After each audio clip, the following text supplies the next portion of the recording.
This is Taiwan Talk. This is Taiwan Talk on ICRT. I'm Eric Smith, and welcome to Taiwan Talk. Janet Hsieh is a Taiwanese-American model, host, actress, and much more who's become a household name over the past few years. Janet is also a longtime friend of ICRT, and when she stopped by our office recently, I had a chance to grab her for a quick interview. So I'm here with Janet Hsieh. Hi, you pronounced my last name correctly.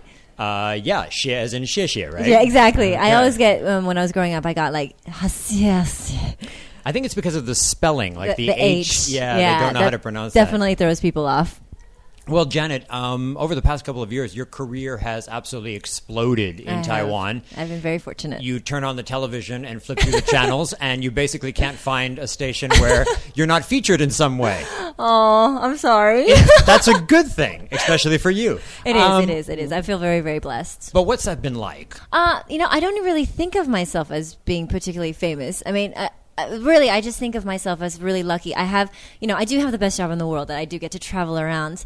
And through that job, I never thought that one day it would lead to commercials and, photo shoots and things like that. It was really just me wanting to, explore Taiwan more. And I guess all the other stuff just kind of came along as kind of a bonus, I would say. Are there some downsides to it, though? Like you can't go to 7-Eleven anymore and just grab a drink. You get recognized on the subway, all that kind of stuff. The thing is, I still take the subway. I still take the buses. You wear a face mask? Or? I don't. I personally hate wearing face masks. So the most I'll do is I'll wear a hat.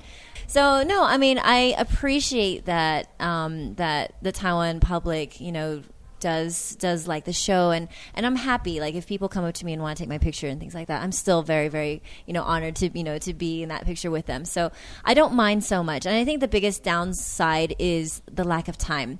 That more than anything else. Like sometimes, this year I have so many weddings, so many people are getting married, and sometimes you just want that vacation, or you just want to extend that weekend. Your handlers have you on a very regimented schedule. Yes. In fact, I'm always asking, so what am I doing now? Right. What are we doing tomorrow? Okay. Right. You've probably told this story a million times already on various shows, etc. But how did you get over to Taiwan and get going in as short as possible? Okay. I came here in 2001. Working in Rongzong Veterans General Hospital and also Tianmu Fire Department, because I was trained as an EMT, emergency medical technician, and I had a year off between medical school, between college and medical school, and I also wanted to learn Mandarin. And my parents are both from Taiwan, but I'd never been to Taiwan before. Where were you born? Born in Houston, Texas. Okay. Yeah. So I knew Texas really well, and my second language was Taiwanese, so I could speak Taiwanese. My third language is actually Spanish. So Mandarin was never in there anywhere. In fact, I came here to Taiwan. I could only say ni hao, xie xie, my last name, and ni de tou hen da. Okay. Your head is very big. Your head is very big. And the reason being, my friends knew I was coming to Taiwan. They said, okay, we need to teach you a few phrases. When you meet people, you need to say, it's nice to meet you. And I was like, okay, sure. Tell me, how do you say it's nice to meet you? And they're like, 你的头很大. I see. Yeah, so I got tricked. Right. This is a common one. We do this to our 外国朋友, don't we? I do. And so when they come here now, I teach them all sorts of things that they shouldn't be learning. 我要吃鸡屁股. Yeah, exactly. You're also quite an accomplished violinist. I would say that when I was younger, I did want to be a violinist. You were trained as a musician. What Taiwanese kid isn't? Good point. Yeah, no, I did grow up. I did grow up playing violin, but it was mostly for fun. I loved performing, and so because of the performance, I would practice. So there was a violin, and there was an EMT. You were thinking of becoming a doctor eventually, or just then you came to Taiwan, and it snowballed into a modeling career?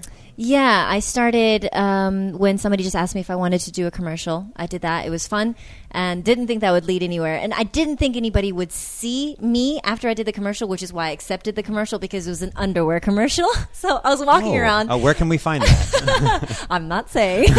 Actually, one of the commercials now that I have is, oddly enough, I've seen underwear commercial. But anyways, the commercial was successful, but I didn't know that because I was in the States.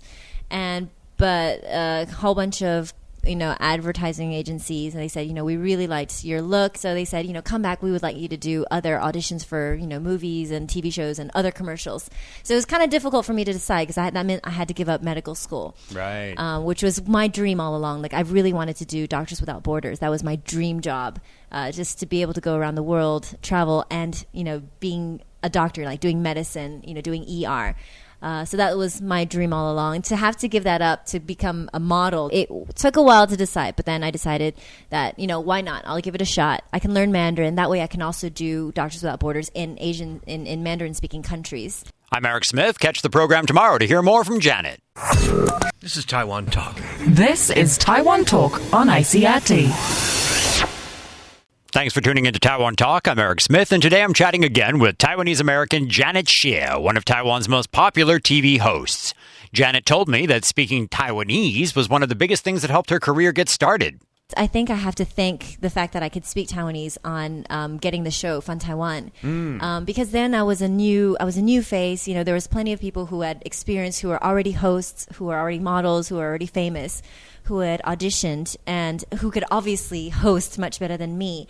But my advantage at that point was that I could speak Taiwanese. So there are certain places when you go down south that as soon as you say Taiwanese, smiles and happiness. It's a key that just unlocks the door instantly. Yeah. Exactly. Before Fun Taiwan, there was another program, or is it the same program? You were on, I think it was Discovery, and you were going around with a foreigner or a... okay, so that came later. Okay. So it was first just me exploring Taiwan, and we did that for about 3 to 4 years. And then it became Fun Asia, where we went outside of Taiwan. Right. And then after that, we were like, you know what? I actually know Taiwan really well now. So why don't we bring foreigners who are either living here or who are from abroad and bring them to see part of Taiwan that, for example, is completely different from their home country or exactly the same.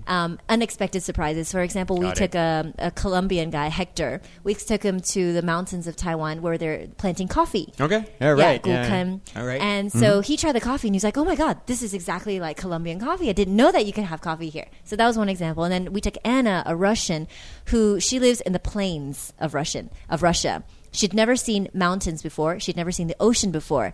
And so we took her to Taidong, which is combination of mountain, meets ocean. So for her, she almost cried when she saw Taidong, how beautiful it was. It is beautiful. It was really like a postcard for her, like literally walking into a postcard. For example, Hector, we had this huge, we took him to the mountains. So these Aboriginals, Bunongzu, the Bunong tribe, they brought out everything.